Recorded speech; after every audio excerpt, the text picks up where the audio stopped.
Hello all, welcome to our channel. ఈ క్లాస్లో వచ్చేసి మనం డిఎడ్కి సంబంధించిన విద్యా మనోవిజ్ఞాన శాస్త్రం psychology book Telugu academic book చూద్దాము.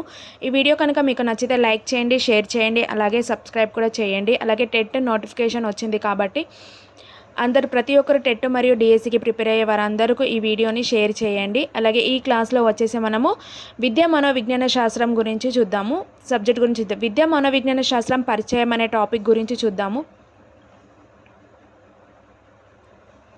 విద్యా మనోవిజ్ఞాన శాస్త్రం పరిచయం ఏంటి చూడండి. ఫస్ట్ దీని లక్ష్యాలు ఏమేమి ఉన్నాయి. మనోవిజ్ఞాన శాస్త్రం అర్థాన్ని తెలుసుకొని నిర్వచిస్తారు. ఏంటి? మనోవిజ్ఞాన శాస్త్ర సాంప్రదాయాలను గురించి తెలుసుకొని వాటి విద్యా ప్రాముఖ్యాన్ని గుర్తిస్తారు. అలాగే విద్యా మనోవిజ్ఞాన శాస్త్రం అర్థాన్ని, స్వభావాన్ని, పరిధిని తెలుసుకుంటారు. ఏంటి? విద్యా మనోవిజ్ఞాన శాస్త్రం అర్థం, స్వభావం, పరిధిని తెలుసుకుంటారు. అలాగే ఉపాధ్యాయునికి విద్యా మనోవిజ్ఞాన శాస్త్ర అధ్యయన అవసరాన్ని అవగాహన చేసుకుంటారు. విద్యా మనోవిజ్ఞాన శాస్త్ర పద్ధతుల గురించి తెలుసుకొని వాటి ఉపయోగాలను, పరిమితులను గుర్తిస్తారు. అలాగే విద్యా మనోవిజ్ఞాన శాస్త్రం అర్థం, పరిచయం గురించి చూద్దాము. మనోవిజ్ఞాన శాస్త్రం అంటే ఏంటి చూడండి. ఆంగ్లంలో సైకాలజీగా పిలిచే మనోవిజ్ఞాన శాస్త్రాన్ని క్రీస్తు పూర్వం 400 సంవత్సరం నాడే 400 సంవత్సరం నాడే గ్రీకు తత్వవేత్తలు పేర్కొన్నారు. ఆంగ్లంలో సైకాలజీ, విద్యా మనోవిజ్ఞాన శాస్త్రం ఆంగ్లంలో ఏమంటారు? సైకాలజీగా అని పిలిచే మనోవిజ్ఞాన శాస్త్రాన్ని క్రీస్తు పూర్వం 400 సంవత్సరం నాడే గ్రీకు తత్వవేత్తలు పేర్కొన్నారు. సైకాలజీ అనే పదం సైక్, లోగోస్ అనే 2 గ్రీకు పదాల నుండి గ్రహించింది. సైకాలజీ ఏ పదం నుంచి? సైక్, లోగోస్ అనే 2 గ్రీకు పదాల నుంచి గ్రహించింది. సైక్ అంటే ఏంటి? ఆత్మ. లోగో అంటే ఏంటి? అధ్యయనం. సైక్ అంటే ఆత్మ, లోగో అంటే అధ్యయనము. దీని అర్థం అన్నమాట. అలాగే మనోవిజ్ఞాన శాస్త్రం మనిషి ఆత్మను అధ్యయనం చేసే శాస్త్రంగా ప్రారంభమైంది. ఏంటి? మనోవిజ్ఞాన శాస్త్రం అనేది ఏంటి? మనిషి ఆత్మను అధ్యయనం చేయడం. మనిషి ఆత్మను అధ్యయనం చేసే శాస్త్రంగా ప్రారంభమైంది. క్రీస్తు పూర్వం 400 సంవత్సరం నాటికే పేర్కొన్నప్పటికీ 1879 సంవత్సరంలో విలియం ఊంట్ అనే జర్మన్ శాస్త్రవేత్త లిప్జిగ్లో మొదటి విజ్ఞాన శాస్త్ర ప్రయోగాలను నెలకొల్పడంతో మనోవిజ్ఞాన శాస్త్రం ఒక సాంప్రదాయిక శాస్త్రంగా పరిగణింపబడడం ప్రారంభమైంది. ఏంటి? 1879 సంవత్సరంలో విలియం ఊంట్ అనే జర్మన్ శాస్త్రవేత్త ఇతను లిప్జిగ్లో మొదటి మనోవిజ్ఞాన శాస్త్ర ప్రయోగశాలను ప్రారంభించాడు. ఇప్పటి నుంచే ఈయన స్టార్ట్ చేసినప్పటి నుంచే మనోవిజ్ఞాన శాస్త్రం ఒక సాంప్రదాయిక శాస్త్రంగా పరిగణింపబడడం ప్రారంభమైంది. అలాగే సాహిత్యపరంగా మనోవిజ్ఞాన శాస్త్రాన్ని ఆత్మను అధ్యయనం చేసే శాస్త్రంగా పేర్కొన్నప్పటికీ ఏంటి? సాహిత్యపరంగా కూడా మనోవిజ్ఞాన శాస్త్రాన్ని ఆత్మను అధ్యయనం చేసే శాస్త్రంగా, అలాగే ఆత్మశాస్త్రవేత్తలు మనోవిజ్ఞాన శాస్త్రాన్ని మనసును అధ్యయనం చేసే శాస్త్రంగా. ఫస్ట్ సాహిత్యం పరంగా ఆత్మను అధ్యయనం చేస్తారు. ఆత్మ నుంచి ఏంటి? కొందరు ఏం చేస్తారు? అలాగే మనసుని అధ్యయనం చేసే, ఆత్మ నుంచి మనసును అధ్యయనం చేసే శాస్త్రంగా మార్చారు. అయితే ఆత్మ విషయంలో ఎదురైన పరిమితులు మనస్సు విషయంలో కూడా ఆటంకాలైనందువలన 1890 సంవత్సరంలో విలియం జేమ్స్, 1894 సంవత్సరంలో విలియం ఊంట్ మనోవిజ్ఞాన శాస్త్రాన్ని చేతనత్వాన్ని అధ్యయనం చేసే శాస్త్రంగా నిర్వహించారు. ఏంటి? 1890 సంవత్సరంలో విలియం జేమ్స్, 1894 సంవత్సరంలో విలియం ఊంట్ మనోవిజ్ఞాన శాస్త్రాన్ని చేతనత్వం ద్వారా అధ్యయనం చేసే శాస్త్రంగా నిర్వహించారు. ఫస్ట్ ఆత్మ నుంచి మనసు ఇవి రెండిటికి ఆటంకాలు ఎదురైనప్పుడు 1894 సంవత్సరంలో విలియం ఊంట్ అనే శాస్త్రవేత్త చేతనత్వం ద్వారా అధ్యయనం చేసే శాస్త్రంగా నిర్వహించారు. అలాగే కొంతకాలానికి సిగ్మండ్ ఫ్రాయిడ్ అనే మనోవిజ్ఞాన శాస్త్రవేత్త మనిషి ప్రవర్తనలో అచేతనం ప్రాముఖ్యాన్ని గుర్తించాడు. సిగ్మండ్ ఫ్రాయిడ్ అచేతనం ప్రాముఖ్యాన్ని గుర్తించింది ఎవరు? సిగ్మండ్ ఫ్రాయిడ్ అనే శాస్త్రవేత్త. అలాగే వాటి వల్ల అచేతన, ఉపచేతన భావనలను పరిగణలోకి తీసుకున్నటువంటి పరిమితమైన దృష్టిగల చేతనత్వాన్ని మనోవిజ్ఞాన శాస్త్ర విషయంగా పరిగణించాలనే ఆలోచన తిరస్కరించబడింది. చేతనత్వాన్ని తిరస్కరించడానికి మరొక కారణం ఏంటి? అంత పరిశీలన పద్ధతి. చేతనత్వాన్ని తిరస్కరించడానికి ఏంటి కారణము? అంత పరిశీలన పద్ధతి అంటే మనిషి మనసును అధ్యయనం చేయడానికి ఉపయోగించే పద్ధతి. అంటే ఏంటి? మనిషి మనసును అధ్యయనం చేయడానికి ఉపయోగించే పద్ధతి. అయితే ఈ పద్ధతిని పిల్లల మీద, వ్యాధిగ్రస్తుల మీద ఉపయోగించడం అసాధ్యం. ఏంటండి? మనసును గురించి అధ్యయనం చేయడానికి ఉపయోగించే పద్ధతి కదా. ఈ పద్ధతిని పిల్లల మీద, వ్యాధిగ్రస్తుల మీద ఉపయోగించడం అసాధ్యం. అందువల్ల చేతనత్వాన్ని మాత్రమే మనోవిజ్ఞాన శాస్త్రం వివరించి నిర్వచించడానికి తిరస్కరించారు. చేతనత్వాన్ని మాత్రమే మనోవిజ్ఞాన శాస్త్రం వివరించి నిర్వచించడాన్ని తిరస్కరించారు. అలాగే మనోవిజ్ఞాన శాస్త్రానికి సంబంధించి విప్లవాత్మకమైన ప్రతిపాదనలు చేశారు. మనోవిజ్ఞాన అంటే సైకాలజీకి సంబంధించి విప్లవాత్మకమైన ప్రతిపాదనలు చేశారు. వీరు మనోవిజ్ఞాన శాస్త్రాన్ని ప్రవర్తనను అధ్యయనం చేసే శాస్త్రంగా, ఇక్కడ ఏంటి? ప్రవర్తనను అధ్యయనం చేసే శాస్త్రంగా నిర్వహించారు. అంతేకాకుండా మనోవిజ్ఞాన శాస్త్రం జీవుల ప్రవర్తనను అంటే మానవుల, జంతువుల ప్రవర్తనను అధ్యయనం చేయాలనే అభిప్రాయాన్ని వ్యక్తపరిచారు. ప్రవర్తన అనేది మనసులాగా కాకుండా యథార్థమైంది. ప్రవర్తన అనేది ఏంటి? మనసులేక కాకుండా యథార్థమైంది. మనసులోకి కాకుండా యథార్థమైంది. అలాగే వాస్తవమైంది, పరిశీలించదగబడింది. అయితే కాబట్టి ఈ ప్రతిపాదన అందరి ఆమోదం పొంది నాటి నుంచి మనోవిజ్ఞాన శాస్త్రం జీవుల ప్రవర్తనను అధ్యయనం చేసే శాస్త్రంగా నిర్వచించబడుతుంది. ఏంటి? ప్రవర్తనను, జీవుల ప్రవర్తన అధ్యయనం చేసే శాస్త్రంగా నిర్వచించబడుతుంది.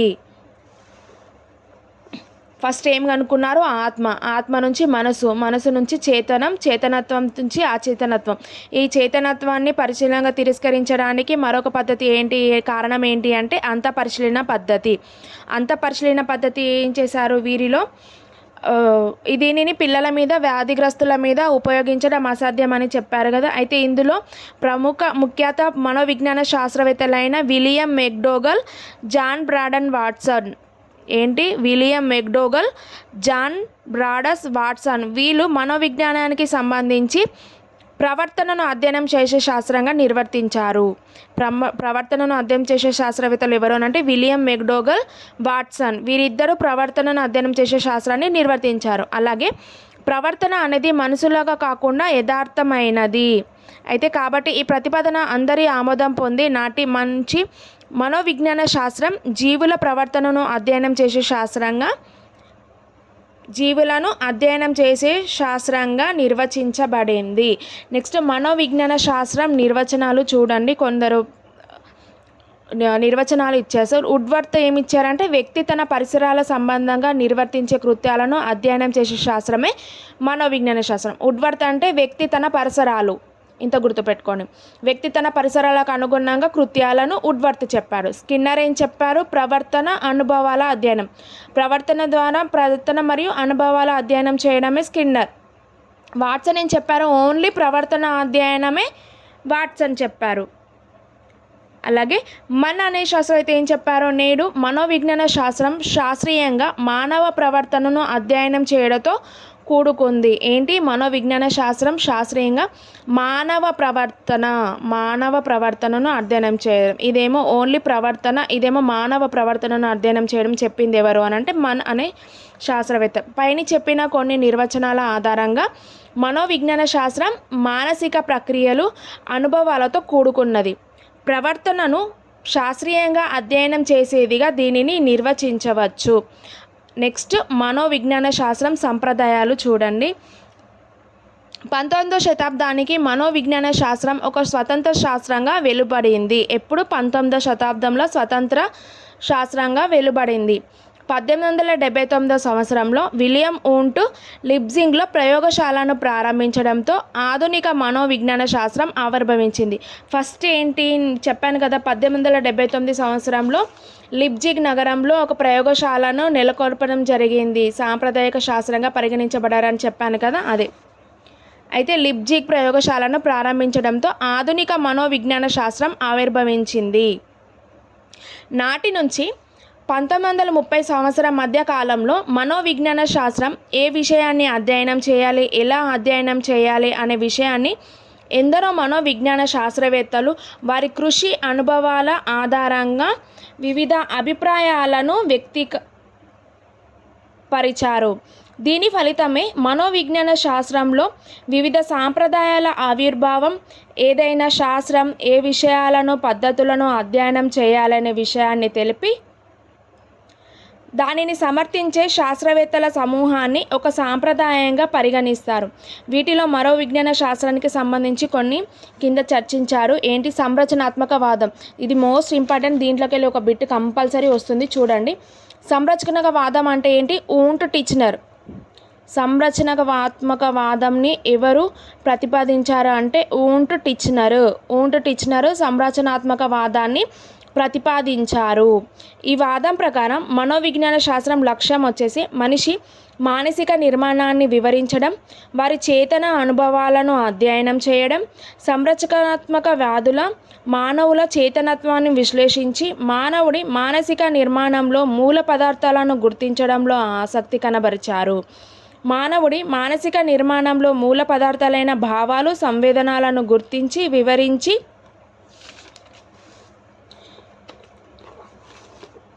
విశ్లేషించడానికి వీరు అంతఃపరిశీలన పద్ధతిని ప్రతిపాదించి ఉపయోగించారు. ఏంటి? సంరచనాత్మకవాదంని ఎవరు ప్రతిపాదించారంటే ఊంట్ టిచ్నర్.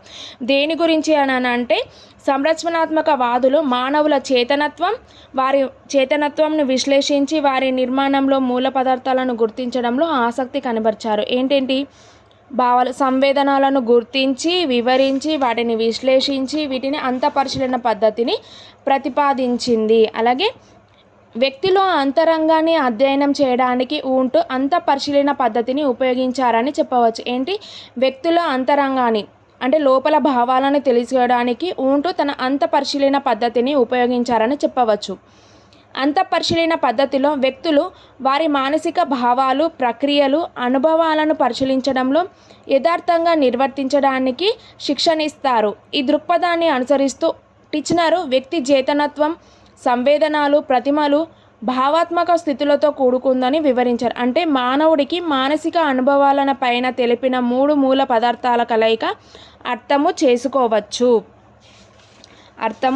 చేసుకోవచ్చు. ఈ సాంప్రదాయ పరిశోధనలు కేవలం ఆరోగ్యవంతమైన వయోజనుల చేతనుభవాలకు మాత్రమే పరిమితమయ్యాయి. ఈ సాంప్రదాయం ప్రకారం పిల్లలు, జంతువులు మానసిక స్థితి సరిగా లేని వ్యక్తుల చేతన ప్రక్రియలను అధ్యయనం చేయడం అర్థం. ఇక్కడ చెప్పాను కదా, ప్రవర్తనలో మీకు మానవుల, జంతువుల ప్రవర్తన అధ్యయనం చేయడం, అభిప్రాయాన్ని వ్యక్తరించారు. అంటే వీటిని దేని ద్వారా అని అంటే ఇప్పుడు పిల్లల మీద, వ్యాధిగ్రస్తుల మీద ఉపయోగించడం అసాధ్యం అని చెప్పాము కదా, అదన్నమాట. అయితే ఎందుకంటే అంతఃపరిశీలన పద్ధతిలో వీరితో ఉపయోగించలేం. అంతేకాకుండా వీరి చేత ప్రక్రియలను మనోవిజ్ఞాన శాస్త్ర విషయం వస్తువుగా చెప్పలేం.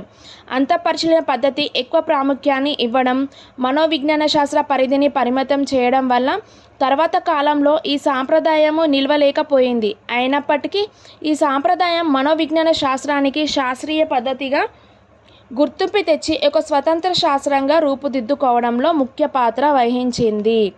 విద్యా ప్రాముఖ్యం వచ్చేసి సంరచనాత్మకవాదంది.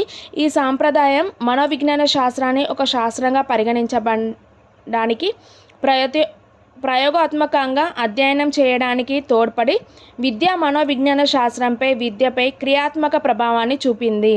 అంతఃపరిశీలన పద్ధతి నిరాకరించినప్పటికీ విద్యారంగంలో చేసే ప్రయోగాలకు మూలం అయ్యింది. అంతఃపరిశీలన పద్ధతిని నిరాకరించింది కదా, అయినా విద్యారంగంలో చేసే ప్రయోగాలకు మూలం అయ్యింది.